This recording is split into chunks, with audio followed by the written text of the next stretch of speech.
pour aujourd'hui une petite marche qui fait partie de l'entraînement. J'ai un peu chargé mon sac là, j'ai même les raquettes. Il a neigé un petit peu hier sur les sommets, là, sur les crêtes. On va voir, c'est certainement overkill d'avoir les raquettes, mais des fois on sait jamais dans les petits coins versant nord. Le but aujourd'hui c'est une marche environ 5 heures à peu près. Il est déjà 1 heure de l'après-midi, donc je suis plutôt en retard on va dire. Mais j'ai oublié ma lampe de poche, ma frontale, les chaussettes, donc j'ai des sockets d'été toutes fines dans les chaussures. Ça va aller. Je vous fais partager cette petite séance d'entraînement. J'ai chargé le sac assez fort. Je crois que je suis à 14, 15 pour un petit peu rappeler aux articulations ce que c'est. Comme si j'avais en fait 4 jours ou 5 jours de nourriture en vue de la HRP.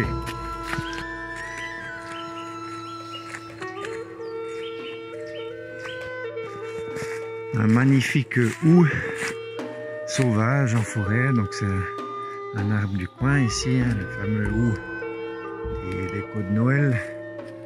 Il y en a pas mal dans ces sous-bois ici. Épicéa, houx, if, hêtre. C'est disons ici, juste là, les principales essences qu'on connaît. Et un sapin blanc. Je suis à 500 mètres. Je monte à 1003 et puis c'est là où peut-être j'aurai besoin des raquettes à voir. J'ai un peu d'équipement supplémentaire, disons, je suis pas complètement en configuration HRP. Par contre, pour me charger encore, j'ai en plus pris des crampons, suivant les conditions, parce qu'il y a quand même des petits goulets, des descentes et tout ça. Barrière électrique de protection contre les sangliers. C'est des champs, disons, dans la zone. On a énormément de sangliers ici, ils font beaucoup de dégâts aux cultures. Disons que c'est pas de la faute des sangliers, hein, c'est juste qu'on leur met des fast-food devant le nez. Donc bon voilà, c'est inévitable hein, que des monocultures pareilles. Et puis ben, vu qu'il y a moins d'habitat, moins de prédateurs parce qu'on n'en veut pas, etc., ben, il y a trop de sangliers quoi. C'est juste le dérèglement créé par l'homme. La nature ne peut plus se réguler comme elle le devrait par notre présence et nos actions. Voilà, mais c'est bien de faire, voilà, de faire avec. Hein. Ils sont là, de tenter de limiter les dégâts, comme de protéger les troupeaux contre les prédateurs loups et ours qui reviennent, ont été introduits. Enfin voilà le gros débat hein, électrique. Sur finalement résumé à la supériorité de l'homme, de l'humain ou pas face aux autres espèces sur Terre. Vous pouvez imaginer mon avis là-dessus. J'en parlerai plus clairement dans une autre vidéo. Une très jolie zone, donc là-bas je vais grimper boum tout droit là dans la falaise, ça zigzague pas mal. Ben, on voit un peu de neige, il n'y a pas grand-chose, hein, mais il y a juste ce qu'il faut pour glisser, pédaler, etc. C'est un petit peu rocailleux, scabreux, enfin voilà, délicat. Donc je commence par ça, puis ensuite je pars là-bas sur la crête tout au long. Fousi mon gars, t'es pas en avance. Un bel exemple de bloc monolithe qui a été amené par les glaciers à l'époque glaciaire, déposé. Donc c'est du granit qui a rien à faire ici si on veut dans le Jura, hein, qui est un sol quasi exclusivement calcaire. On en a pas mal dans la zone ici. Posé comme ça au milieu de la forêt. Ravitaillement pour 5 heures, là j'ai aucune barre, rien du tout. Donc céréales ou comme ça. Il y a assez de graisse à brûler je crois. Hein.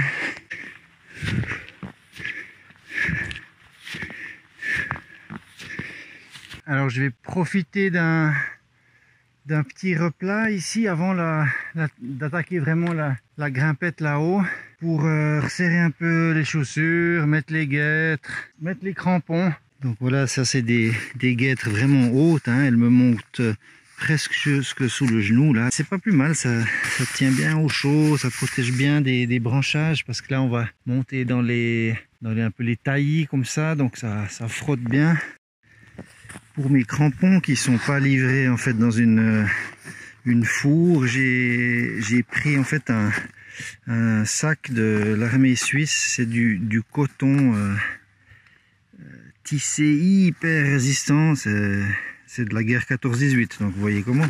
Bon, il n'a pas fait la guerre, hein. Nous on n'a pas eu vraiment la guerre dans le territoire, mais disons, ça montre quand même malgré tout la qualité des choses, comment ça traverse les âges.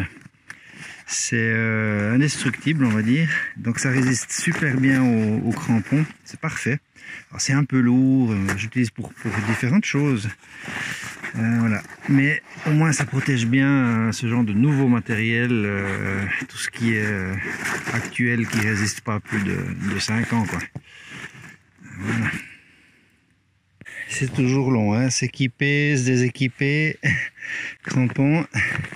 Le truc c'est, j'espère, ça me fait penser pour cet été, pour la HRP, j'espère que il n'y aura pas trop de mix, parce que je vais devoir vraiment sans arrêt les enlever, sinon vu que je pars avec de l'alu pour être plus léger, on verra, mais j'espère que ça ira.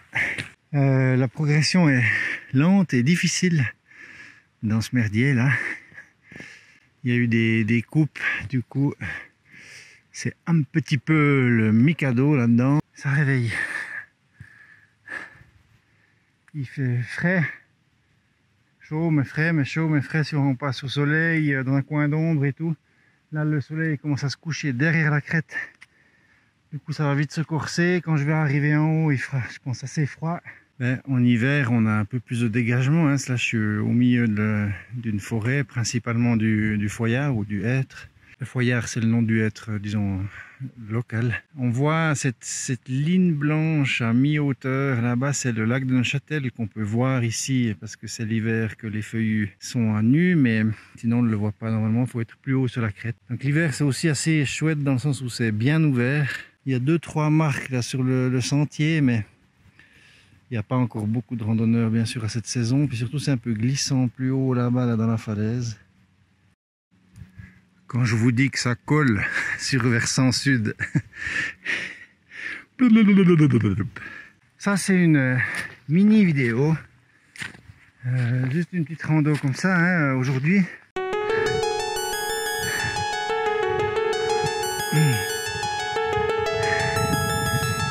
Ah, je suis bientôt en haut, encore 15 minutes je pense. Du coup les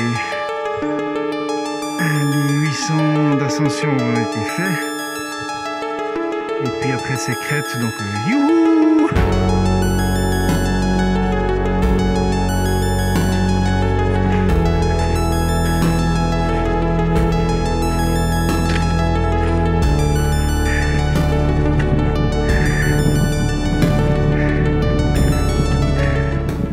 Il est beau ce coin, hein, il est quand même beau, non des bleus. Le Val de Travers, là-bas au fond, berceau de la fée verte et de l'absinthe. Et puis en face de nous, on a le creux du vent là-bas, les rochers, des miroirs sur la gauche, ici, avec grande et petite équernes, grand vie là-bas, le point de vue. De l'autre côté, il y a le lac de Neuchâtel. Alors moi, je vais en fait aller sur la crête ici le long, puis redescendre. Alors je suis trempe de la montagne, de la montée, je vais vite aller mettre le coupe-vent là.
top. Ça va tip top. Il fait beau, c'est la classe. Faut profiter. Il y a pas mal de traces d'animaux, c'est super. Je suis en train de suivre celle d'Arnard. Il y a du monde. J'aime bien l'hiver en fait parce que on se rend beaucoup plus compte de l'activité qu'il y a ici autour des chemins et tout.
Un sentier bien connu, ça.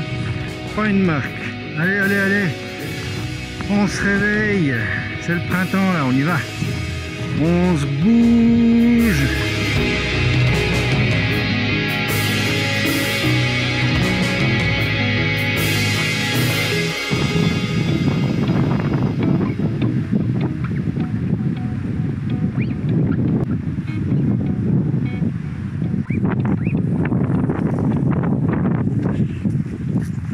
Il y a des bonnes secouées. Faut quand même se méfier, hein. C'est une crête bien exposée, c'est très chouette, mais il y a pas mal d'arbres couchés, donc il faut un peu se gaffer. Quand il y a des gros coups de tabac, il faut un peu lever la tête quand même. Parce que, des fois c'est pas des gros trucs, hein, c'est juste la cime de ce petit sapin là qui a pété, mais plus loin il y avait des gros qui étaient couchés tout frais. Celui-là, le pauvre, il n'a pas résisté non plus, hein. Il était un peu esselé à la crête ici. Et ça c'est tout frais. Il y a eu un coup de tabac un petit peu la semaine passée. Il y en a pas mal qui sont tombés, quoi.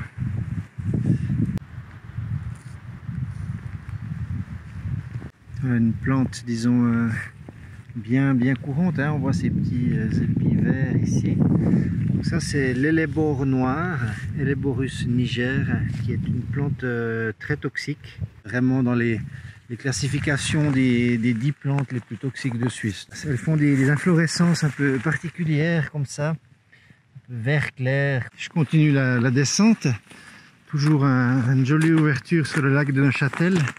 En fait, avant, on était tout là-haut, en haut des falaises. Ça, c'est les rochers de Tablette.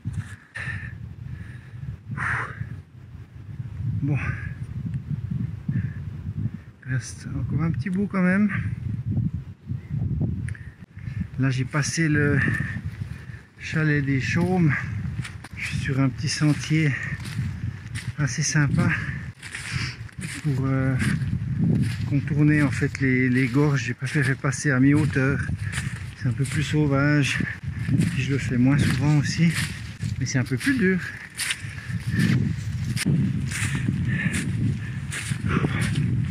Alors c'est très caillasse, mais c'est très joli. Et là il y a encore cette montée là. Ensuite c'est relativement à plat une fois que j'ai passé la crête là-bas. Et après on redescend. Mais disons,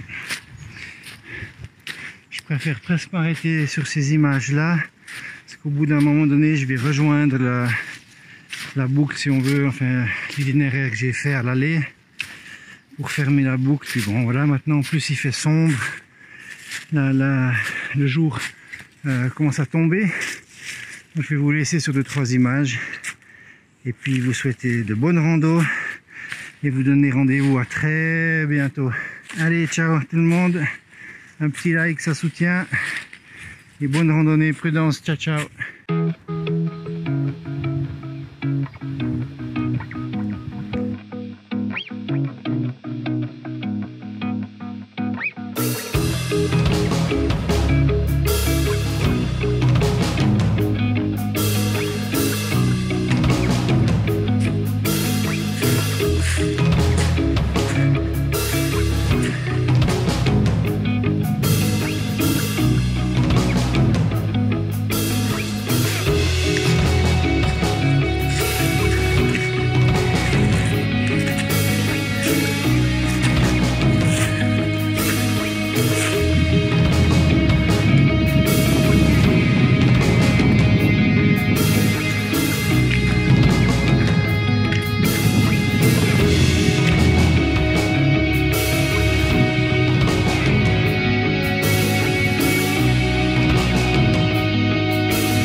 Voilà, hein. Quand tu oublies ta frontale, ben, tu finis de nuit. Alors, très franchement, c'est pas loin de la réalité. Là. Heureusement que je connais le coin là, sur la fin du parcours. Mais j'essaie d'allumer la lumière. Voilà, la lumière du smartphone, comme quoi ça peut faire vite un petit backup, hein. Quand on a la frontale qui est à plat ou qu'on l'a perdu. Allez, ciao.